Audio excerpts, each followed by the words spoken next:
안녕하세요. 저는 30대 후반, 딸 둘과 함께 열심히 살아가고 있는 워킹맘이에요.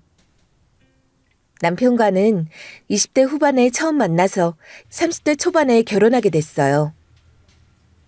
사실 연애 기간이 길지 않았지만 남편이 자상하고 부모님 말씀도 잘 듣는 온순한 사람이었거든요. 그래서 이 사람이라면 결혼 상대로 좋겠다는 생각이 들었죠. 서로 조건도 괜찮았고 결혼 얘기가 자연스럽게 나왔을 때 큰 고민 없이 진행하게 됐어요.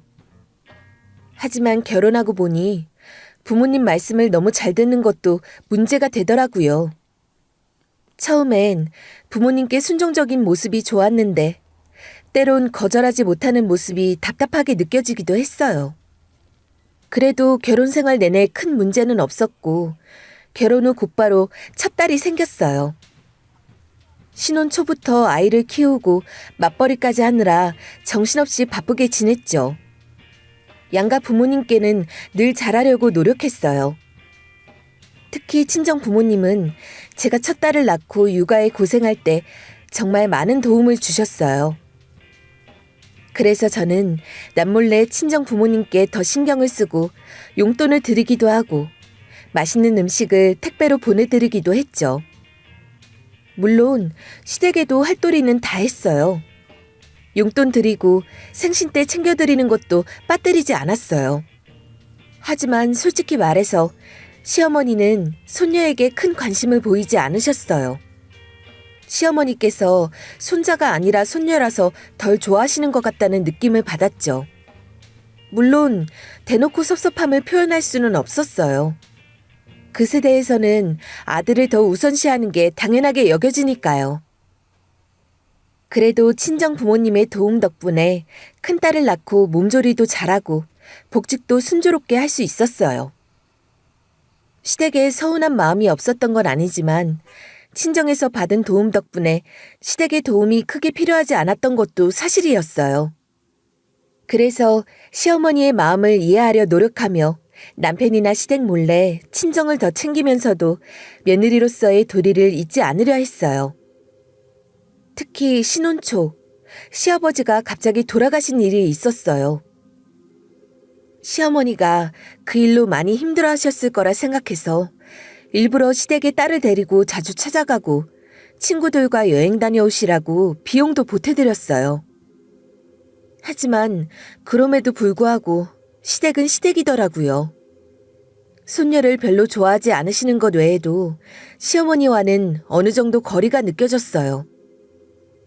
시어머니가 곁을 내주시는 스타일이 아니셨기 때문에 저도 시댁과는 적당히 거리를 두면서 할도리를 하며 지내게 됐어요.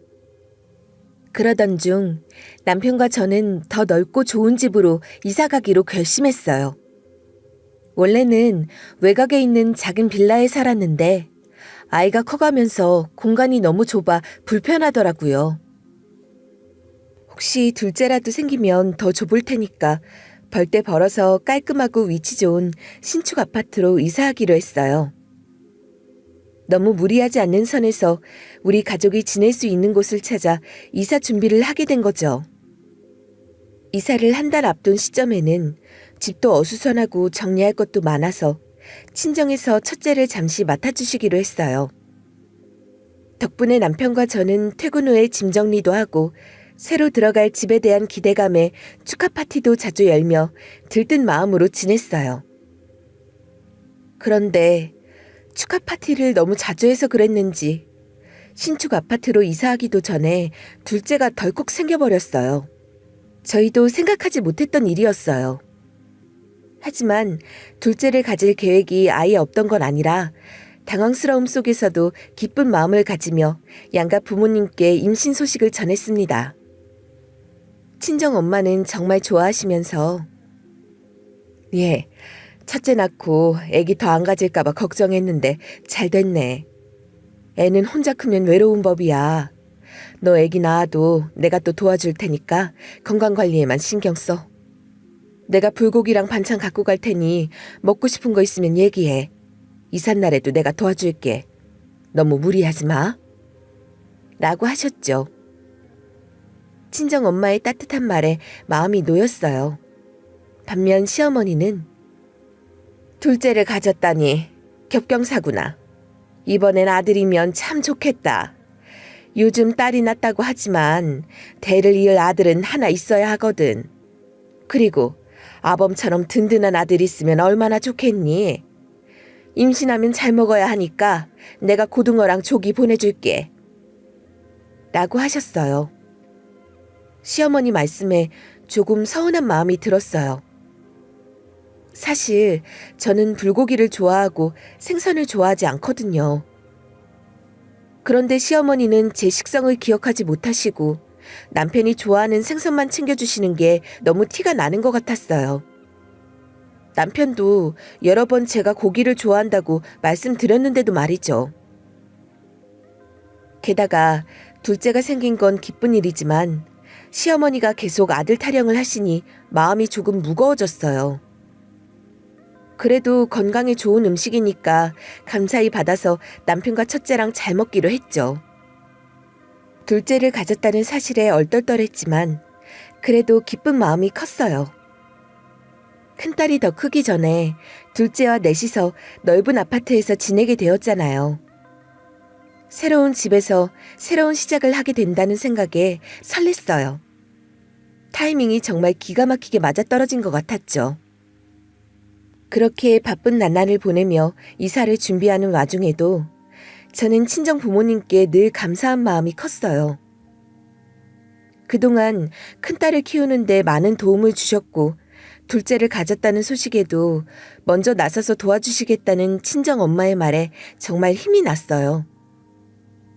반면 시댁에선 여전히 손녀보다는 아들을 바라는 분위기가 느껴졌지만 그런 부분에 너무 신경 쓰지 않으려 했어요. 중요한 건 저희 가족의 행복이니까요. 아파트 입주를 앞두고 있던 그 시점부터 뭔가 불안감이 슬금슬금 엄습해오기 시작했어요. 이사 준비도 순조롭게 진행됐고 아파트도 저희 부부가 원하던 위치와 조건을 모두 충족하는 곳이라 걱정할 일이 전혀 없을 거라 생각했거든요. 그런데 시어머니가 아파트를 둘러보신 이후부터 뭔가 이상하게 불안해지더라고요. 처음에는 저와 남편 둘이서 시간이 날 때마다 아파트 내부를 구경하러 다녔어요. 어떻게 꾸미는 게 좋을지 구상도 하고 방은 어떻게 사용할지 등등 여러 가지 계획을 세우면서 즐거운 시간을 보냈죠. 임신 초기라 몸이 무겁지 않았지만 그래도 홀몸이 아닌 상황이었으니 남편이 늘 저를 챙겨주며 조심스레 다녔어요. 집 꾸미는 일에 남편도 적극적으로 참여했고 덕분에 입주 전까지 둘이서 행복한 상상 속에서 지냈어요. 입주 직전에는 양가 부모님이 궁금해하셔서 한 번씩 모시고 아파트를 구경시켜드렸어요. 근데 정말 신기하게도 양쪽 부모님 반응이 너무 달랐어요. 먼저 친정 엄마는 주방, 베란다, 화장실을 중심으로 실용적인 부분을 꼼꼼히 살펴보셨어요. 집을 둘러보면서 집이 넓어도 구조가 참 괜찮아서 살기 편하겠다. 너무 넓으면 은근히 불편한 게 많은데 여기는 가구만 잘 배치하면 청소도 쉬울 것 같네. 이사하면 청소할 게 많을 텐데 그래도 여긴 내 식구 살기엔 적당하고 동선이 좋아서 덜 힘들겠다. 근데 너희는 자꾸 해야 할 일을 미루잖아. 청소는 제때제때 해야 돼.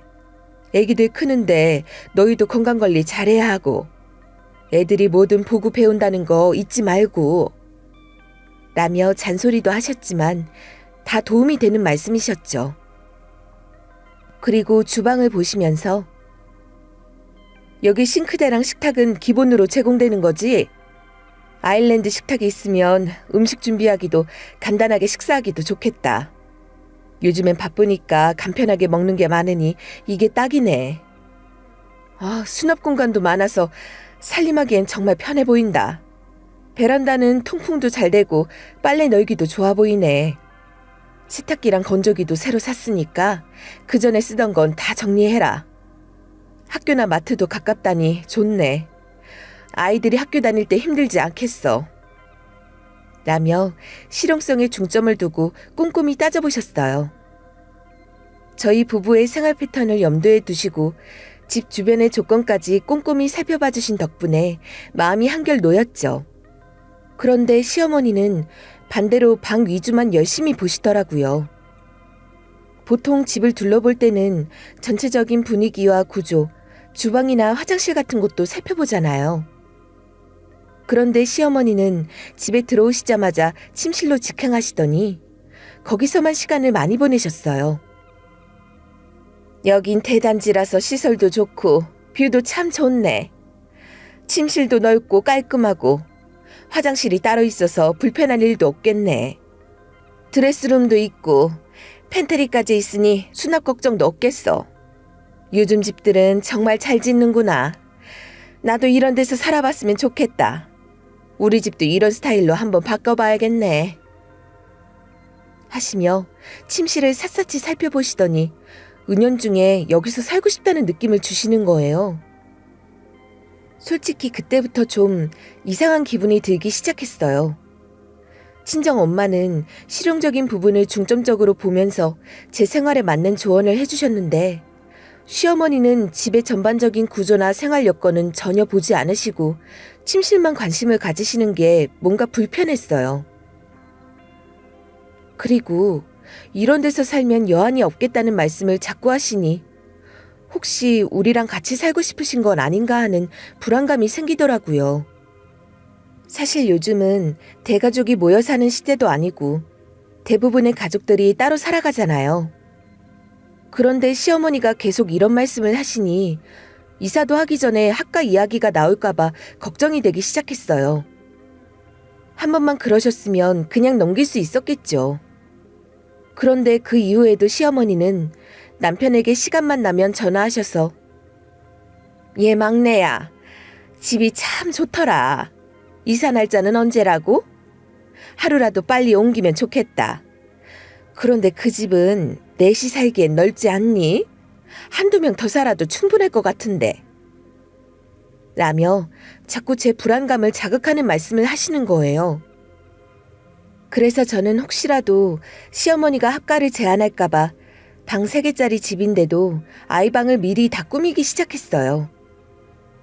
아직 둘째가 태어나지도 않았지만 아이 방을 다 채워놔야 시어머니가 합가할 틈을 주지 않겠다는 생각에 미리미리 준비했죠. 넓은 집은 아니지만 억지로라도 방을 꽉 채워놓으면 5명이 살기에는 부담스러울 테니까요. 그러면 시어머니가 합가 이야기를 꺼내지 않으시겠지 싶었어요. 제가 조금 과한 생각을 하고 있다는 걸 알지만 솔직히 어느 며느리가 시어머니랑 같이 살고 싶어 하겠어요? 아이들 다 키워놓고 편해진 상태면 모를까 지금 상황에서는 시어머니와 함께 사는 건 정말 부담스럽게 느껴졌어요. 그렇게 불안감을 느끼며 새 아파트로 입주하게 되었어요. 짐을 다 버린다고 버렸는데도 이삿짐이 한 트럭이 가득 찼더라고요. 이삿짐 센터에서 가구까지 옮겨주셔서 다행이었지 안 그랬으면 이사하는 동안 더 큰 스트레스를 받았을 거예요. 그래도 더 넓고 나은 우리만의 공간이 생겼다는 것 자체만으로도 안도감이 들었어요. 하지만 여전히 시어머니가 같이 살자고 할까봐 마음 한구석에 불안함이 남아있었어요. 제가 몸이 무거워지기 전에 이사도 무사히 마쳤으니 이제는 스트레스 받지 않고 건강하게 지내는 게 중요하다는 걸 잘 알고 있었어요. 친정 엄마도 저를 돌봐주시러 자주 와주셔서 심적으로는 조금씩 편해지고 있었어요. 하지만 시어머니가 계속 우리 집을 부러워하시며 새 집이 참 좋더라. 너희 집처럼 우리 집도 한번 리모델링 해야겠다. 세탁기도 다 바꿔야 하는데 큰일이네. 같은 말씀을 하시니 그때마다 불안감이 떠오르더라고요. 사실 친정 엄마에게는 이런 속내를 말하기가 어려웠어요. 시어머니가 자꾸 우리 집을 부러워하시면서 학가 이야기를 슬쩍 내비치는 것 같다고 털어놓기도 뭐하고 그 때문에 매번 신경이 곤두선다는 말도 꺼내기가 쉽지 않았죠. 그래도 친정엄마가 자주 찾아오셔서 함께 시간을 보내고 제 걱정을 덜어주셔서 마음이 한결 편해지더라고요. 이사한 집에서 새로운 시작을 준비하는 이 시기에 저는 계속해서 마음을 다잡고 있어요. 시어머니와 합가하지 않고 우리 네 식구만의 공간에서 행복하게 지내고 싶다는 바람을 품고요. 둘째를 출산하고 나서도 불안감이 가시지 않은 채로 조마조마한 시간을 보냈어요. 다행히 산후조리는 친정엄마의 도움을 받으면서 집에서 했는데 첫째 때는 조리원에 들어갔었거든요.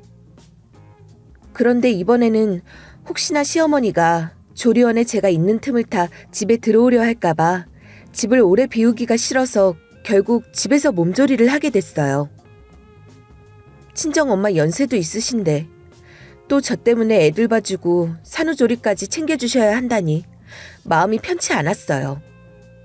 그래서 엄마한테 엄마, 정말 죄송해요. 이번에 웬만하면 조리원에 들어가려고 했는데 아무래도 집에 있는 게 나을 것 같아서요. 엄마 힘드실 거 알면서도 또 이렇게 부탁드리게 됐네요. 복직하고 나면 엄마 아빠 스위스로 여행 보내드릴게요. 하고 진심으로 죄송하다는 말을 했어요. 엄마는 오히려 엄마가 자식을 돌보는 게 뭐가 힘들겠니? 손녀들 예쁜 얼굴만 봐도 피로가 풀린다. 넌 아무 걱정 말고 건강이나 잘 챙겨. 라고 말씀하시며 매일같이 집에 들러서 챙겨주시고 맛있는 것들도 해주셨어요. 그나마 다행인 건 친정엄마가 도와주시니 시어머니는 자주 오시지 못했다는 거예요. 그리고 시어머니가 학가 이야기를 꺼내지 않으셔서 한시름 놓을 수 있었죠. 사실 시어머니랑 얼굴 보고 며칠 같이 지내거나 여행 가는 정도는 불편하지 않아요. 하지만 같이 살자고 하면 그건 너무 부담스럽잖아요. 그래서 늘 불안했는데 시간이 지나도 시어머니는 합가를 하자는 말씀을 하지 않으셨기에 어느 정도 안심할 수 있었죠. 하지만 문제는 남편이었어요. 남편이 원래부터 극진한 효자였던 탓에 시어머니 생각을 지나치게 많이 하더라고요. 시간이 지나면서 남편은 점점 집안일이나 저와 아이들에 대해 소홀해지는 것 같았고 시댁에만 더 신경을 쓰는 모습이 보였어요. 저와 의견이 조금만 충돌해도 남편은 언성이 높아지면서 당신은 왜 며느리로서 그렇게 눈치가 없냐? 애 낳고 정신없는 건 알겠지만 친정에 신경 쓰는 것만큼 시어머니한테도 잘해야 하는 거 아니야? 시댁까지 거리가 가까운데 어머니한테 신경 쓴 적이 있어? 솔직히 우리 어머니 혼자 계시는데 당신이 먼저 모시자고 제안할 수도 있는 거잖아. 매번 당신이 어머니가 집에 오시면 떨떠름해하고 불편해하니까 어머니가 당신 눈치 보시는 거잖아. 다른 형제들보다 우리가 더 여유 있으니까 어머니 모셔야지. 당신도 며느리로서 도리를 다하려면 모시고 사는 게 맞지 않나? 라면서 저한테 훈계를 하는 거예요. 저도 그 말을 듣고 어이가 없고 화가 치밀어 올라서 한마디 쏘아붙이고 싶었어요. 하지만 아이들이 들을까봐 큰 소리도 못 내고 건강도 챙기고 애들 돌보느라 힘들고 지쳐서 적당히 넘어갔어요. 사실 저도 직장인이고 육아휴직 중이라 무일푼으로 집에서 쉬고 있는 것도 아니거든요. 솔직히 애 낳은 것만 해도 큰일을 치렀는데 남편이 그런 저를 잘 챙겨주는 게 맞잖아요. 그런데 남편은 제가 놀고 먹으며 며느리 도리도 안 하는 사람인 양 말하니 정말 속상하고 서운했어요. 사실 그런 건 남편이 중간에서 역할을 잘해줬어야 했는데 본인은 그 처신을 못하면서 저한테 시어머니 모시는 일까지 떠넘기려는 것 같아서 너무 화가 났어요. 게다가 남편은 몸조리며 애들 케어까지 전부 친정 부모님이 도와주시는데도 사위 노릇을 제대로 한 적이 없거든요. 그랬던 사람이 저한테만 며느리 돌이 운운하는 게 정말 말도 안 되는 것 같았어요. 어쨌든 저는 매일 집안일과 애들 돌보느라 전쟁을 치르면서 피곤하고 힘들어서 대꾸할 기력도 없었어요. 그냥 대충 넘기고 말았죠. 그때는 남편과 시어머니가 무슨 생각을 하고 있는지 제대로 파악하지 못했기도 했고, 애들 때문에 큰 싸움으로 번질까봐 조심했던 것도 있었어요. 그러던 어느 날 친정 엄마가 한 번은 아이들 방을 천천히 둘러보시더니 갑자기 침대는 얼마에 샀어? 커튼이랑 옷장은 얼마 주고 산 거야? 애들 방 꾸미는데 돈이 꽤 들었겠네. 하시면서 방을 꾸미는데 들어간 비용에 대해 이것저것 물어보시더라고요. 그 말을 듣고 저는 농담 삼아 엄마도 이렇게 방 새로 꾸미고 싶으세요? 집에 있는 오래된 가구들 싹 다 바꾸고 새 거로 장만하면 좋잖아요. 사실 안 그래도 시어머니도 우리 집에 있는 가구랑 똑같은 거 사고 싶어 하신대요. 엄마도 그런 마음 있으세요? 라고 농담처럼 말했죠. 그러자 엄마가 깜짝 놀라면서 아니, 나는 그런 뜻이 아니라 그냥 너희 애들 방 꾸미는데 돈이 모자라지 않았나 싶어서 물어본 거야. 내가 뭐 이런 걸 필요로 하겠니? 나이도 있는데 이런 디자인은 우리 나이대랑은 안 맞지. 라고 하시더라고요. 그제서야 저는 친정 엄마가 돈 걱정을 하고 계셨다는 걸 알았죠. 그래서 엄마, 걱정하지 마세요. 우리가 알아서 잘 꾸몄으니까 돈 걱정은 안 하셔도 돼요. 라고 말씀드렸어요. 그러자 친정 엄마는 갑자기 너희 아버지가 돈을 너무 적게 준 것 같아서 그래. 방 한 칸 꾸미는데 500만 원이 부족할 텐데. 그래도 그 돈으로 방을 예쁘게 꾸민 것 같아서 다행이다. 라고 하시는 거예요. 그 말을 듣고 저는 깜짝 놀랐어요. 그제서야 알게 된 사실이었거든요. 친정 아버지가 남편에게 방 꾸미라고 500만 원을 보내셨다는 사실을요. 그런데 남편은 제가 방을 꾸미느라 돈을 많이 쓴 걸 알면서도 그 돈에 대해 한마디도 안 했던 거예요. 그래서 저는 갑자기 이 돈이 어디로 갔는지 궁금하고 화가 났어요. 지금까지 방을 꾸미는 데 들어간 돈은 거의 다 제가 부담했으니까요. 그때 제가 멍하니 친정 엄마를 바라보자 엄마도 눈치채셨는지 사이가 돈 받아놓고도 너한테 말 안 했구나 라고 하셨어요.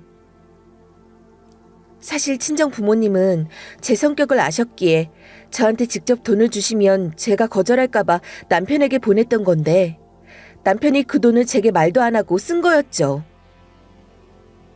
괜한 말을 해서 미안하다. 네가 알게 될 줄은 몰랐구나. 라고 하셨지만 저는 오히려 그때 알게 돼서 다행이라고 생각했어요. 그리고 친정 엄마를 안심시켜드리고 그날 밤 남편이 퇴근하기만을 기다렸죠. 그날 밤 남편이 퇴근하자마자 저는 참았던 말을 터뜨렸어요. 당신 친정에서 둘째 방 꾸미라고 보태준 500만 원 대체 어디 갔어? 그 돈 받은 지 꽤 오래됐을 텐데 왜 아직까지 얘기 안 했어? 내가 애 낳기 전부터 방 꾸미고 있었잖아. 그런데 그 돈은 어디다 쓴 거야? 남편은 당황한 표정으로 얼버무리며 대답했어요. 아, 그거 얘기하려고 했는데 당신 컨디션이 안 좋잖아. 산후조리 끝나고 몸이 다 회복되면 그때 서프라이즈로 알려주려고 했어. 그때 같이 인테리어 가게 가서 필요한 거 사려고 했던 거지. 미리 말 안 해서 미안해. 그 말을 들었을 때는 제가 너무 예민했나 싶어서 일단 넘어갔어요. 그리고 친정에도 남편 말을 전하면서 안심시키려고 했죠. 그리고 한 달쯤 지나 제 컨디션이 많이 나아졌을 때 저는 시댁에 잠깐 들르기로 했어요. 친정 엄마가 애들을 돌봐주셨기에 저는 혼자 평일 오전에 조용히 시댁에 가기로 한 거죠. 남편은 일 때문에 같이 갈 시간이 없었고 저는 그냥 인사차 들르는 정도로만 생각했어요. 시어머니께 인사를 드리고 거실로 들어섰는데 방문 틈새로 보이는 안방이 뭔가 이상하더라고요. 익숙하면서도 뭔가 다른 느낌? 그래서 시어머니께 물어봤죠. 어머니, 집 인테리어 바꾸셨어요? 안방이 전이랑 많이 달라졌네요? 그러자 시어머니는 그래. 네 아범이 인테리어 해줬지. 네 덕분에 아범이 이렇게까지 신경 써줘서 고맙다. 하시면서 저를 안방으로 이끄셨어요. 그리고 그때 저는 말을 잃었죠. 시댁 안방이 우리 집 안방과 너무나 똑같았거든요. 커튼 색깔도 똑같고 침대 브랜드도 같고 가구 배치까지 비슷해서 정말 놀랐어요. 제가 벙쪄서 아무 말도 못하고 있는데 시어머니는 갑자기 본인 아들 자랑을 하시는 거예요. 아범이 우리 집이 너무 오래됐다면서 이렇게 잘 꾸며줬다.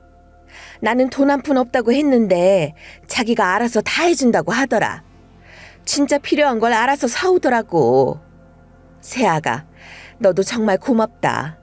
남편이 하는 일 아무 말 없이 받아주고 시댁 잘 꾸며주라고 했다면서? 너희 부부 덕분에 내가 마음 놓고 산다. 그러시더니 눈가가 촉촉해지시더라고요. 저는 그걸 보고 등골이 오싹해졌어요. 그리고 그 순간 머릿속을 스치는 생각이 있었는데 여자의 직감이라는 게 정확하다는 걸 다시 한번 느꼈죠. 그날 저는 집에 돌아와 남편을 기다리며 어떻게 얘기하면 논리적으로 설명할 수 있을지 계속 생각했어요. 시댁에서 본 것들이 계속 떠오르면서 설마 남편이 그런 파렴치한 짓을 했겠어? 하고 마음을 다잡으려고 했죠. 그래서 그날은 일부러 컨디션이 좋지 않다는 핑계를 대고 친정 부모님께 아이들을 하루만 맡아달라고 부탁했어요. 혹시 제 본래 성격이 튀어나와 소리를 지르고 싸우게 되면 아이들이 그걸 듣는 건 정말 좋지 않을 테니까요. 부득이하게 친정에 애들을 맡긴 거죠.